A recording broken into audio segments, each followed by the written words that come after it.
મારું નામ ધાર્મિક માથુકિયા છે અને આજે ધોરાજી જુનાગઢ ફાટક પાસે અમે સૌ લોકો કાર્યકર્તાઓ ઉપસ્થિત થયા છીએ। ધોરાજી જુનાગઢ ફાટક પાસેનો જે પુલ બની રહ્યો છે એનું કામ ખૂબ જ ગોકળ ગતિએ ચાલી રહ્યું છે। અનેકવાર રજૂઆતો કરી છતાં એનો જે વૈકલ્પિક રસ્તો કાઢવામાં આવ્યો છે ને એકદમ કાચો છે ને આ વર્ષ દિવસ સુધી રજૂઆતો કરી છતાં પણ આજ દી સુધી કોઈ નિરાકરણ નથી આવવામાં આવ્યું। સાહેબ આ મુખ્ય માર્ગ છે ધોરાજીનો, અહીંયા ઘણા બધા પ્રવાસીઓ પસાર થાય છે, દવાખાને જવા વાળા પસાર થાય છે, ઘણા બધા લોકો અહીંથી પસાર થાય છે, રોજ હાલાકી ભોગવવી પડે છે, કારખાના વાળા પસાર થાય છે એમને પણ ખૂબ હાલાકી ભોગવવી પડે છે।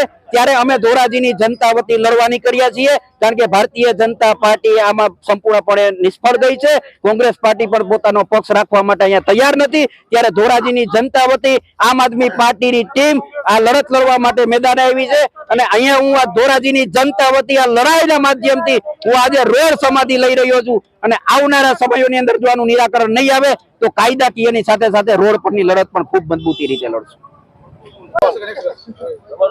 મારું નામ ધાર્મિક માથુકિયા છે અને આજે ધોરાજી જુનાગઢ ફાટક પાસે અમે સૌ લોકો કાર્યકર્તાઓ ઉપસ્થિત થયા છીએ। ધોરાજી જુનાગઢ ફાટક પાસેનો જે પુલ બની રહ્યો છે એનું કામ ખૂબ જ ગોકળ ગતિએ ચાલી રહ્યું છે। અનેકવાર રજૂઆતો કરી છતાં એનો જે વૈકલ્પિક રસ્તો કાઢવામાં આવ્યો છે ને એકદમ કાચો છે ને આ વર્ષ દિવસ સુધી રજૂઆતો કરી છતાં પણ આજ દી સુધી કોઈ નિરાકરણ નથી આવવામાં આવ્યું। સાહેબ આ મુખ્ય માર્ગ છે ધોરાજીનો, અહીંયા ઘણા બધા પ્રવાસીઓ પસાર થાય છે, દવાખાને જવા વાળા પસાર થાય છે, ઘણા બધા લોકો અહીંથી પસાર થાય છે, રોજ હાલાકી ભોગવવી પડે છે, કારખાના વાળા પસાર થાય છે એમને પણ ખૂબ હાલાકી ભોગવવી પડે છે।